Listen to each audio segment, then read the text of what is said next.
The South African media industry has welcomed what it says is a victory for media freedom in the Moti-amaBhungane judgment. The South Gauteng High Court has dismissed the Moti Group's bid to silence amaBhungane journalists over leaked documents the publication received from their source.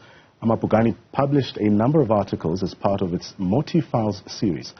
For more on this story, I'm joined by Hopewell Radebe, who is the South African National Editors Forum Project Manager, as well as Professor Anton Harbour, the Executive Director for the Campaign for Free Expression. I'll start with you, Prof. Firstly, how significant is the Moti-amaBhungane ruling, especially in terms of protecting media freedom in the country? Very significant.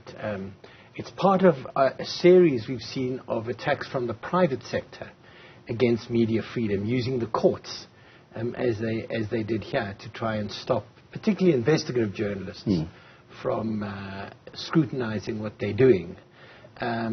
So when this first went to court, the first judge gave an ex parte, a secret order that blocked amaBhungane. That was very concerning because it really was out of line with our constitution. Fortunately, when it came back to court, the Deputy Judge President Ronald Sutherland, reversed that and came out with a very strong and important defense of investigative journalism and its right to get on with its job. While we wait to connect to Hopewell, I also want to look at the specifics of this particular judgment. How do you interpret Judge Sutherland's affirmation of a journalist's right to firstly hold and use leaked information in the public interest? And what does this mean for investigative journalism in this country? I think it's recognizing that journalists depend on leaks. And we all depend on leaks because it brings out information that people are trying to hide. Right. So it may be illegally gathered, it may be stolen material, but what he's accepting is that if publishing it is in the public interest or holding it is in the public interest, then a journalist can hold such information.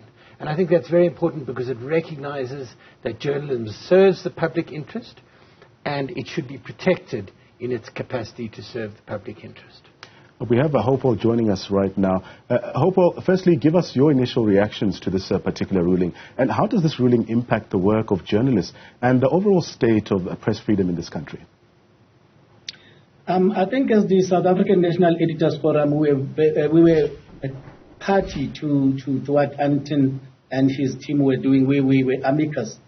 So we really had an interest in making sure that we get the judge to withdraw this this ruling that was done, this case, because it was really concerning for the journalists. First of all, there would hardly be any investigative journalism happening in this country if at all this was to be held.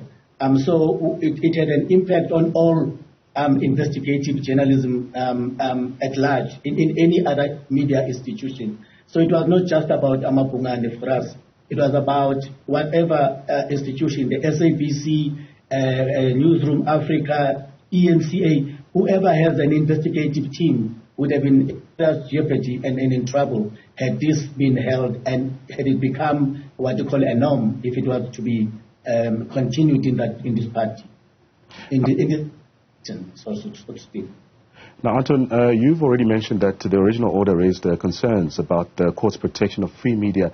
But really, the specifics here that how does this powerful ruling then restore faith in the protection of these constitutional rights for journalists and media organizations as well? Well, it does, because the role of the courts is terribly important to protect that space. We have constitutional protection, but that's under attack all the time. From the government, from politicians, from the private sector, from companies. And particularly around the world, we are seeing companies increasingly using the courts and their financial muscle to hire teams of lawyers. Sometimes on cases they know they'll lose, but to harass and intimidate journalists and leave them with very heavy legal fees. So with this judgment, the courts are drawing a line and saying, no, we have to protect the media and we have to protect them from such improper cases. Hopewell, I also want to take comments from our colleague, that's William Bird, who's the Director for Media Monitoring Africa. He's mentioned the significance of this victory and its potential to indeed discourage similar attempts to silence journalists. What other measures or forums do you believe exist to indeed address cases against the media in South Africa?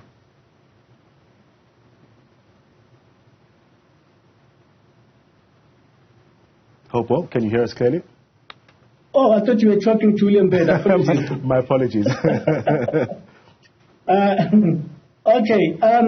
I think one would concur with William. You need to know that, as journalists really and truly believe that for us to be able to fight corruption or assist our country to fight corruption, we have to be the first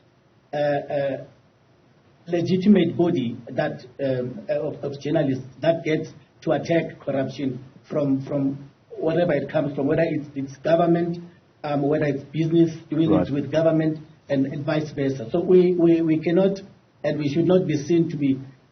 And there have been times where even politicians were saying that we are siding with business. We are only investigating government institutions and government structure.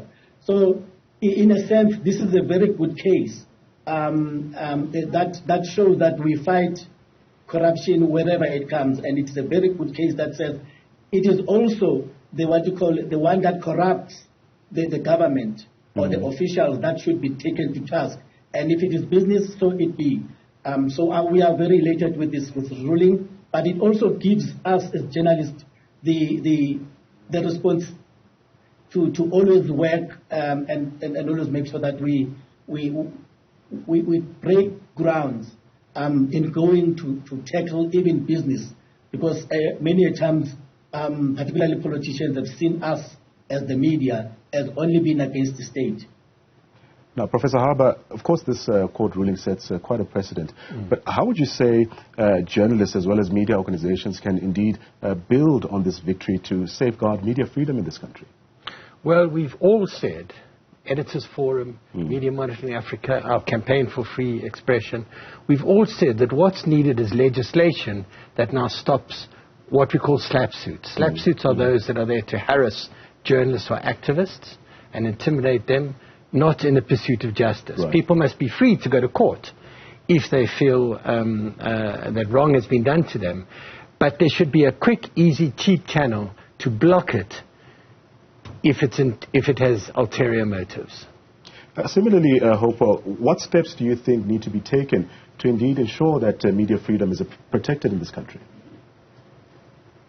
But, that's why there are bodies that Anton has just mentioned that have to make sure that they safeguard the interest of journalists.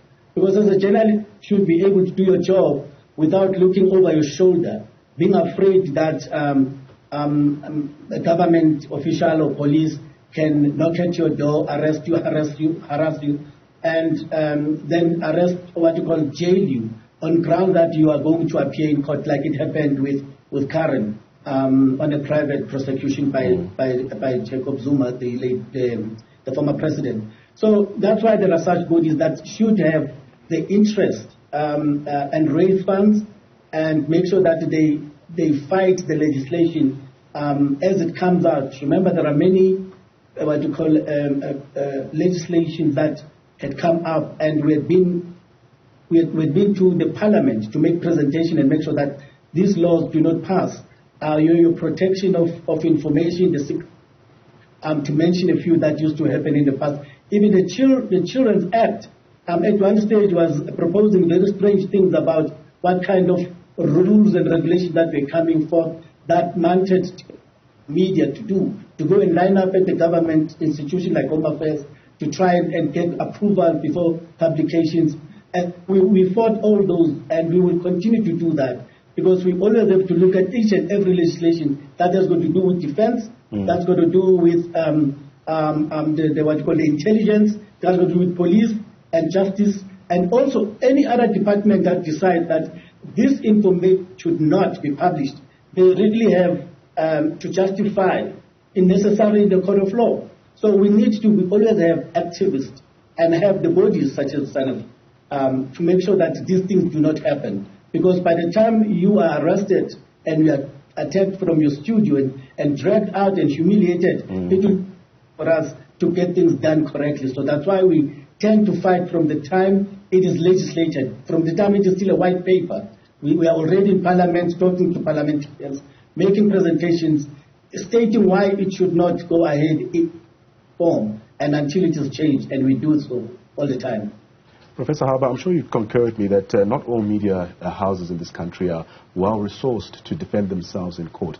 Let's think about community stations or probably journalists who might be freelancers as well. What avenues do they have to indeed defend themselves if action is indeed taken against them? You're absolutely right. Court action can be very expensive, very costly, and can take a lot of time and effort, which is why we bring the journalists together and help them in defending themselves. I know my organization, if a journalist is attacked, we look to give legal support and to help them raise financial support to defend themselves. So Hopewell is quite right that what's needed is eternal vigilance. Freedom of the media is always under attack because it's always making somebody uncomfortable. And what's required is for journalists to work together and for society as a whole to work together to fight back against that and be vigilant against any intrusions on the rights of the media. Hopewell, as we wrap up and really looking ahead, what would you say are challenges or threats that still exist to press freedom? What do you foresee in this regard, and how can organizations like the Campaign for Free Expression as well as SANEF continue to address or counteract them? We continue to look at what is happening in Parliament, because that's where it starts. That's where sometimes things happen, where a certain law is being proposed, and then we have to fight it immediately. Anton came to the Editors Forum the other day and mentioned some of the laws that were coming forth. A letter sort of gave us an alert, and we are already working on a strategy of how we should respond. At a time it is what you call public hearings. We will be going there to argue and oppose that bill. But also the issue of the journalists, we should not really sit on our laurels and say, oh, there is this body that will do so. There is a campaign for freedom of expression. They will handle that. We ourselves should familiarize with what is happening because it is journalists, for example, who are in Parliament right now, who are parliamentary correspondents, and they're the ones who should also give us a quick alert when these things happen and say, guys, we hear there is this policy coming forth, please note what are we going to do about it. So we need to work as a team and don't expect that it is one body or the other that will handle things, because it will affect everybody. Professor Harbour, let's also get your final thoughts here. What message do you think this ruling then drives to journalists such as ourselves? Does it indeed inspire confidence that indeed they can continue with their work without being threatened or even intimidated? Yes, it does. The message was the courts will defend your right to practice journalism and investigative journalism, and your right to use leaks as long as it's in the public interest. So I think that gave us a lot of hope. As I say, there are a lot of threats, and we depend a great deal on the courts, the Constitution and the courts, to protect the space we have. And in this case, they really drew a very strong line against such attacks on the media. Let me thank my guests. That's Professor Anton Harbour, as well as Hopewell Radebe, who's SANEF's project manager on this landmark victory for media freedom in South Africa. It also reinforces the importance of investigative reporting and upholds journalists' right to protect their sources. And hopefully this ruling sends a very strong message that attempts to silence the media will not be tolerated.